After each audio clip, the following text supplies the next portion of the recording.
Hi. This should be at least a little fun because it's about Disney and a lot of Disney. But first, even though I don't have my physical copy here to wave around, I'm just going to promote my novel Cupid Takes a Holiday. There's a link to the Amazon page in the description below, and it is pertinent to the commentary. It will come back later. So remember, not for a test, but just it will come around again. So the subject here is something that it's a little it could be a pure thing, but it's been tainted because the reason it keeps coming up, the reason I decided to prepare a video about it, is that ever since Disney, late to the game, came out in favor of the rights of queer people of various kinds, in Florida especially, every so often some national Republican figure will pop up in the news saying that now Disney's copyrights are going to expire. They're specifically talking about Mickey Mouse, and it's something that's recently become more of a thing that I'm interested in. The idea of properties becoming public domain, because most of what I do on this channel here is I read public domain works. Just That's just me reading. I know it doesn't sound that interesting, but it's fun for me and rewarding. And so, for instance, at the beginning of this year, I learned of several books that became public domain, and I will mention a few of them later. And one of them I knew in advance, The Sun Also Rises, which I just finished last week reading. But Disney has, and I did not know this, every so often, every couple of years or whenever it's necessary, has lobbied the United States Congress to extend its copyrights for, again, Mickey Mouse is the most famous example. I don't know the specifics of others, but Mickey Mouse was created in 1928, which means that as of January 1st, 2024, I believe he is set to enter the public domain. But previously, I believe he was set to enter the public domain earlier, and Disney said, oh, we want to keep exclusive rights to our character. Now, when I say Disney, I mean the company. Mickey Mouse was, of course, created by Disney, but he was created by Walt Disney, who died in 1966. And copyright is a weird thing. It's a necessary thing, but the idea has always been weird to me that it extends for decades beyond the death of the author. And in this case, Walt Disney. Now, Mickey Mouse is the face of the Disney company, and Disney's most popular character, and arguably the greatest original thing to come out of Disney. But here's where it gets interesting for me as far as why Disney is so precious about keeping this creation, even though its creator is long gone, to themselves. So I'm going to go through, I love this list of Walt Disney Animation Studios films, and I'm just going to point out a few things. Because Mickey Mouse, again, the face of Disney, Disney's most popular character, but Disney, more broadly, is known, even though it does a ton of stuff, it is mostly known as for its animated features, starting with Snow White and the Seven Dwarfs, which came out in 1937. That was the first one. It's a grim fairy tale. I will eventually be reading it out loud to the computer as part of Fairy Tale Fridays. Its second movie was Pinocchio, based on a 19th century novel, Italian novel, that became public domain in the US in 1940, presumably January 1st, 1940, the same year that the Pinocchio movie came out, the Disney Pinocchio movie. Dumbo is also based on a book, but it's a very, very odd situation with that book. Bambi actually only became public domain this year. Bambi, A Life in the Woods, is a novel, a German novel by Felix Salten, and it only became public domain this year. It was published in 1926. But it's their fifth movie, and so by then they had more, sway for actually getting rights to things. But up till that point, with the possible exception of Dumbo, uh, stuff was in the public domain. Even Fantasia. Fantasia was the third animated feature from Disney, and again, the face of Fantasia is Mickey Mouse's face as the Sorcerer's Apprentice. The Sorcerer's Apprentice, based on a 18th century poem by Johann Wolfgang von Goethe, long in the public domain. Now, not going to go much into the packaged musicals, but we get back to storytelling. We get The Adventures of Ichabod and Mr. Toad. Ichabod Crane from The Legend of Sleepy Hollow, 18th century, I believe, 1700s, and so public domain. The Wind in the Willows is from 1908, so that one they might have paid for. Cinderella, another Grimm fairy tale. Alice in Wonderland, probably by that time, it was the Lewis Carroll books were in the public domain. Peter Pan they might have paid for. Peter Pan is, I think, early 1900s. Sleeping Beauty is a Grimm fairy tale, public domain. 101 Dalmatians, I think they probably paid for. The Sword in the Stone, ostensibly based on The Sword in the Stone by T.H. White, but Arthurian legend goes back way, way beyond that. They could have done whatever they wanted. They could have done an Arthur movie without rights to The Sword in the Stone, because The Sword in the Stone was published in 1938, and the movie came out in 1963. Was The Jungle Book. Let's see, The Jungle Book. 1894. That might still have been under copyright. The Aristocats, don't know anything about. Robin Hood, of course, Robin Hood legend, public domain.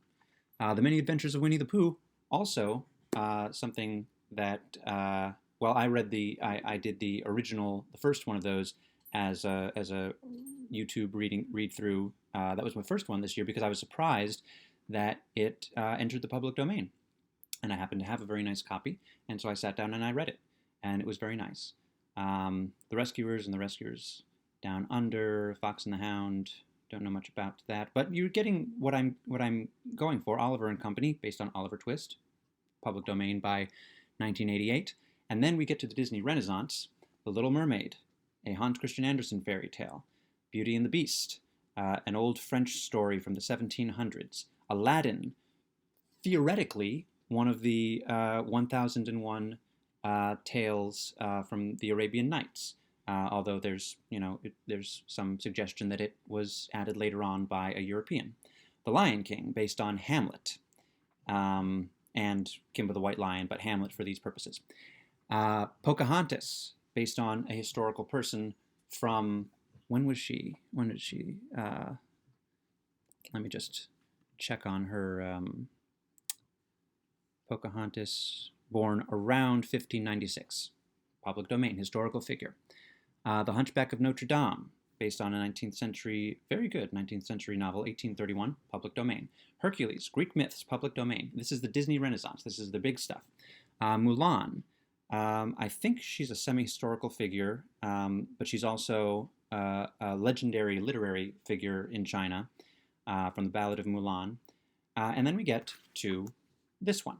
After this, of course, they did Lilo and Stitch, which is a blatant ripoff of E.T. But this is the book I'm reading now, and this is one of the reasons that I got into this, because, for one thing, Signet Classics, so there's a lot of, books, not series so much, but just brands that they publish public domain works, so that there's a new, and usually there's a scholarly essay, this one with an introduction by Gore Vidal. This came out in 1990, or this edition came out in 1990. And I don't know, the Tarzan of the Apes, I think it was first serialized starting in 1912, and it was published as a novel for the first time in 1914, but it was published before 1923, which means that by 1998, it was in the public domain, definitely. It might have been earlier because it was published earlier, but I don't know. It's very difficult to nail down without doing a lot of weird math. The exact dates when certain things became public domain. But Tarzan of the Apes was public domain in 1998, and the movie Tarzan, the Disney animated movie Tarzan, came out in 1999. So it was public domain when their movie came out. And is a very good movie version, and for more thoughts on what I thought of the book, look for it on my blog Cantonaut. Um, but but you know, I'm reading this and I'm thinking the movie is essentially the novel. I can recognize the movie in the novel, but there's a lot of other stuff in it that is well done away with. But you know what public domain allowed them to do, not that they necessarily wouldn't have been able to anyway in this case, but what public domain allowed them to do without question is dramatically change it, make it suitable for children in the late 90s. If they'd had to deal with the estate of Edgar Rice Burroughs, that might not have been a thing. And that's you know, in case I haven't made my point implicitly, I will just say it explicitly. Disney, Mickey Mouse is the face. Mickey Mouse is the most famous thing. But stop that. I have to stop a dog from, I usually don't have a dog, but I have to stop a dog from tearing up a carpet. Mickey Mouse is the most famous thing, the original thing even, but Disney is built on a pyramid of public domain works that they've been able to turn into movies because that's what public domain means. It means that you can take and do whatever you want with a character like Tarzan, like Hercules, like King Arthur and the wizard Merlin, and it was on Public Domain Day, January 1st. This year was the first year that I had a book out, and I was Cupid Takes a Holiday, available on Amazon at a link below, and I pledged on that day, since I was benefiting creatively with Winnie the Pooh, with potentially I'm going to read a chapter of Bambi, and with The Sun Also Rises, I was benefiting creatively from public domain. And so I said, and whenever, I guess I don't exactly understand it, but whenever, as soon as you write something or create something, it is automatically copyrighted to you. You can get it legally copyrighted for certain purposes. I have not done that, and maybe it's dangerous for me to say that I have not done that. But after 28 years, you have to renew it. And so what I did on January 1st, in case it means anything at all, is I pledge that, assuming I have sold enough copies, and I don't know exactly what that means, I don't know if it will matter to me in 28 years, but assuming that 28 years from the publication of Cupid Takes a Holiday, I feel that I have sold enough copies, and I have made enough of whatever, life, money, whatever, from it, that I will just allow it to lapse into the public domain and people can do whatever they want with it if anybody wants to do anything with it. Cupid, of course, is a public domain character. That's how I was able to use him.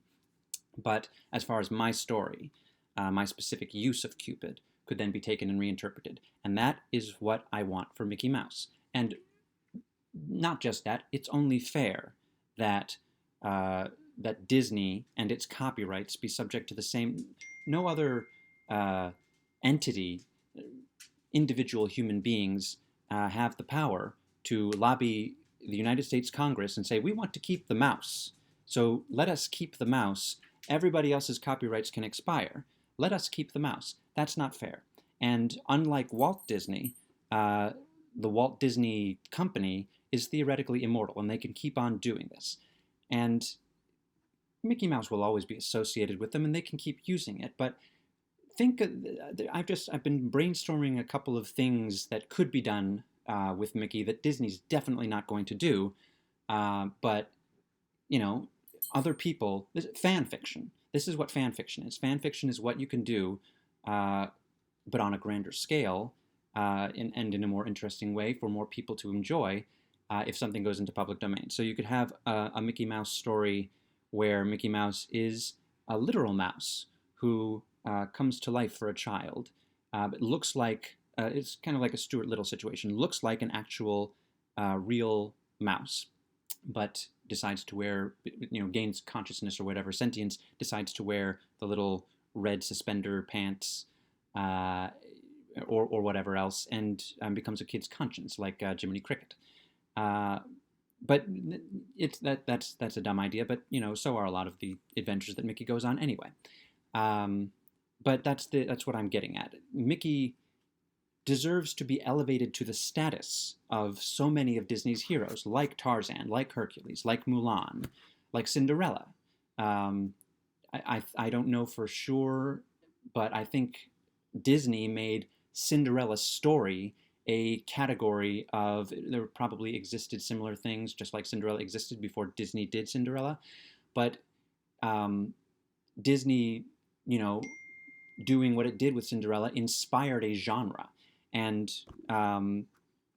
again, Disney can keep doing whatever it wants with the mouse, but allowing people who would never be able to work for Disney necessarily, don't operate on the same wavelength as Disney creators, you say creators, writers, animators, specific types of artists. They can do other interesting things with Mickey. It doesn't take away from what Disney does. Maybe it does a little bit, but Disney has so much else now. Disney owns the Marvel characters. Disney owns Star Wars. They have enough. They can let Mickey become the more what would be the word, American mythology character that he should be. And that, again, is on top of it not being fair that Disney can keep doing this forever, but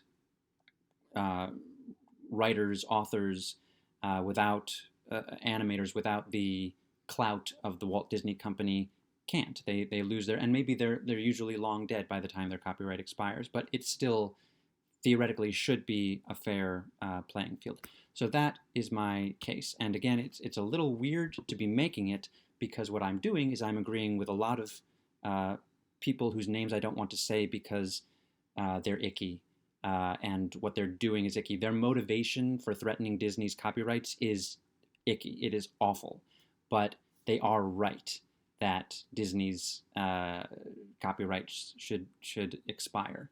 And I don't know when Goofy and Donald will follow suit, but they should expire as well. I want to see what these, it's not the most important thing in the world, but I am curious to see what could become of these characters if other people can do with them what Disney did with, again, so many iconic characters. Snow White and Maleficent, I guess they're not in the same movie, but Maleficent is an iconic character now, and she was a public domain character, and then Disney took her, and look what Disney's done. And Cinderella and King Arthur and all of those, and Tarzan. Look for my my book response on Cantonaut tomorrow, probably. Anyway, this is almost 18 minutes long at this point. It'll be more by the time I say goodbye, but I'm going to say goodbye now because I've made my point. I had fun doing it. Who knows what'll happen? Who knows if anybody will watch this? But maybe I'll try writing my own Mickey Mouse story if Mickey Mouse becomes public domain in 2024. I don't know where I'll be creatively then, but I am curious to see what, if anything, might become of the mouse, freed from the hug, I'll say. Not clutches, not grasp, but the hug, the embrace of the Walt Disney Company. Leave your favorite public domain characters, maybe links to your fan fiction in the comments, or characters who you'd love for them to become public domain, or you can't wait for them to become public domain so that you can do something with them creatively. Leave your ideas in the comments, or not, and please enjoy my use of the public domain character Cupid in Cupid Takes a Holiday, available from Amazon, link in the description. 19 minutes. Bye.